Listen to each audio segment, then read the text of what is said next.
കേന്ദ്ര വിദ്യാഭ്യാസ മന്ത്രി ധർമ്മേന്ദ്ര പ്രധാന്റെ രാജി ആവശ്യപ്പെട്ട CJP സമരം തുടരുന്നു. ഇന്നലെ നടന്ന മാർച്ചിനിടെയുണ്ടായ സംഘർഷത്തിൽ പോലീസ് എഫ്ഐആർ രജിസ്റ്റർ ചെയ്തു. 5 IPS ഉദ്യോഗസ്ഥരടക്കം 160 സുരക്ഷാ ഉദ്യോഗസ്ഥർക്ക് പരിക്കേറ്റതായാണ് പോലീസിന്റെ വാദം. പോലീസ് അതിക്രമത്തിൽ പരിക്കേറ്റ നിരവധി പ്രവർത്തകർ ചികിത്സയിൽ തുടരുകയാണ്. സമരക്കാർക്ക് പിന്തുണയുമായി ഇടത് എംപിമാർ ജന്തർ മന്ദിറിലേക്ക് മാർച്ച് നടത്തി.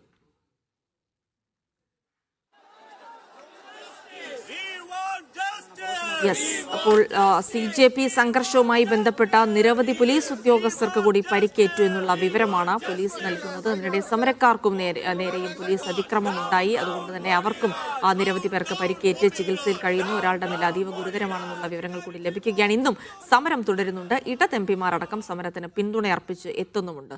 റഷീദ് ബിൻ മുഹമ്മദ് വിവരങ്ങൾ നൽകും. റഷീദ്, അപ്പോൾ ഇന്നും ഈ സമരം അങ്ങനെ തുടരുമ്പോൾ മറ്റ് ചില സ്ഥലങ്ങളിൽ നിന്നുകൂടി ഇവർക്ക് വലിയ പിന്തുണ ലഭിക്കുന്നുണ്ട്. ഇടത് എംപിമാരടക്കം വലിയ പിന്തുണയുമായി രംഗത്തെത്തുന്നുണ്ട്. ഇന്നത്തെ സമരം ഇനി ഏത് രീതിയിലായിരിക്കും?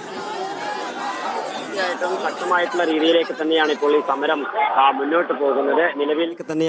സമരം മുന്നോട്ട് പോകുന്നത്. നിലവിൽ CPM-ന്റെയും അതോടൊപ്പം തന്നെ CPI-യുടെയും രാജ്യസഭ ലോക്സഭ എംപിമാർ ജന്തർ മന്ദിറിൽ എത്തി അബ്ജി ദീപ്കയുമായിട്ട് സംവദിക്കുകയാണ്. കേരളത്തിന്റെയും അതോടൊപ്പം തന്നെ പ്രതിപക്ഷ പാർട്ടികളുടെയും പൂർണ്ണമായിട്ടുള്ള പിന്തുണ തങ്ങൾക്കൊപ്പമുണ്ട് എന്നുള്ള കാര്യമാണ് അബ്ജി ദീപ്കയെ ഇപ്പോൾ എംപിമാരൊക്കെ തന്നെയും അറിയിച്ചിരിക്കുന്നത്. ഡോക്ടർ ജോൺ ബ്രിട്ടാസ് MP, അതോടൊപ്പം തന്നെ V Sivadasan, K Radhakrishnan, A റഹീം തുടങ്ങിയിട്ടുള്ള നിരവധി എംപിമാർ ഇതിനോടകം തന്നെ ഇവിടെ എത്തിച്ചേർന്നിട്ടുണ്ട്. എന്നാലും അബ്ജി ദീപ്കെ സംസാരിക്കുകയും പൂർണ്ണമായിട്ടുള്ള പിന്തുണ നിങ്ങൾക്കൊപ്പമുണ്ട് എന്നുള്ള കാര്യം ഇവർ ഉറപ്പിക്കുകയും ചെയ്തിട്ടുണ്ട്. അതോടൊപ്പം തന്നെ ഈ സമരത്തിന് ഇവിടെ എത്തിയിട്ടുള്ള ആളുകൾക്കൊപ്പം ഇരുന്നു കൊണ്ട് മുദ്രാവാക്യം വിളിക്കാനുള്ള ഒരു നീക്കത്തിലേക്ക് തന്നെയാണ് ഇപ്പോൾ ഈ എംപിമാരൊക്കെ തന്നെയും കടക്കുന്നത്. അതോടൊപ്പം തന്നെ കഴിഞ്ഞ ദിവസം ഈ പോലീസിന്റെ മർദ്ദനമേറ്റ് നിരവധി ആളുകൾ ഇവിടെയുണ്ട്.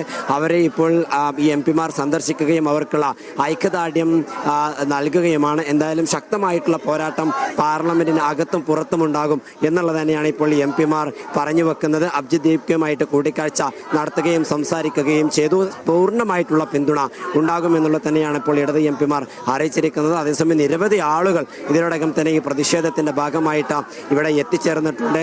കഴിഞ്ഞ ദിവസം ഈ സമരപന്തൽ പൊളിച്ചു നീക്കിക്കൊണ്ട് ഈ സമരത്തെ അടിച്ചമർത്താനുള്ള നീക്കം കേന്ദ്ര സർക്കാരിനും ഡൽഹി പോലീസിന്റെ ഭാഗത്ത് നിന്ന് ഉണ്ടായിരുന്നെങ്കിൽ പോലും ഇന്നത്തെ ദിവസം അത് പോലീസിന്റെ ആ തീരുമാനത്തെ അട്ടിമറിക്കുന്ന തരത്തിലേക്ക് തന്നെയാണ് കടന്നിരിക്കുന്നത്. ആയിരക്കണക്കിന് ആളുകൾ ഈ ജന്തർ മന്ദിറിൽ ഇപ്പോഴും ഒത്തുകൂടിയിട്ടുണ്ട്. രാവിലെ പോലീസ് അതിനെ അടിച്ചമർത്താൻ നീക്കം ശ്രമിച്ചെങ്കിൽ പോലും അതിനെയൊക്കെ തന്നെ തരണം ചെയ്തുകൊണ്ട് കേന്ദ്ര വിദ്യാഭ്യാസ മന്ത്രി ധർമ്മേന്ദ്ര പ്രധാൻ രാജിവെക്കുന്നതുവരെ തങ്ങൾ ഇവരെ സമരം തുടരുമെന്നുള്ളത് തന്നെയാണ് ഇപ്പോൾ ഈ പ്രതിഷേധക്കാരൻ മുന്നോട്ട് വെക്കുന്നത്. എന്തായാലും കേരളത്തിന്റെയും അതോടൊപ്പം തന്നെ ഇടത് പാർട്ടികളുടെയും പൂർണ്ണമായിട്ടുള്ള പിന്തുണ ഈ സമരക്കാർക്കൊപ്പമുണ്ട് എന്നുള്ളത് തന്നെയാണ് ഇപ്പോൾ എംപിമാർ ഇവിടെ എത്തിക്കൊണ്ട് അറിയിച്ചിരിക്കുന്നത്. കഴിഞ്ഞ ദിവസങ്ങളിലും MA ബേബിയും അതോടൊപ്പം തന്നെ V ശിവദാസൻ MP അടക്കമുള്ള ആളുകൾ ഇതിനോടകം തന്നെ ഇവിടെ എത്തിച്ചേരുകയും ചെയ്തിട്ടുണ്ട്. സമരവുമായി പൂർണ്ണമായിട്ടുള്ള പിന്തുണ തന്നെയാണ്. പൂർണ്ണമായും വിദ്യാർത്ഥികളുടെ സമരത്തിന് എല്ലാവിധത്തിലുള്ള പിന്തുണയും നൽകും.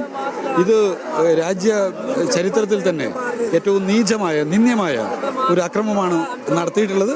ഒരു കാരണവശാലും എംപിമാരുടെ പ്രതികരണം കൂടി ലഭിക്കുന്നുണ്ട്. സമരത്തിന് വലിയ പിന്തുണ കൂടെ ലഭിക്കുകയാണ്. സമരം അതിശക്തമായി തന്നെ തുടരും.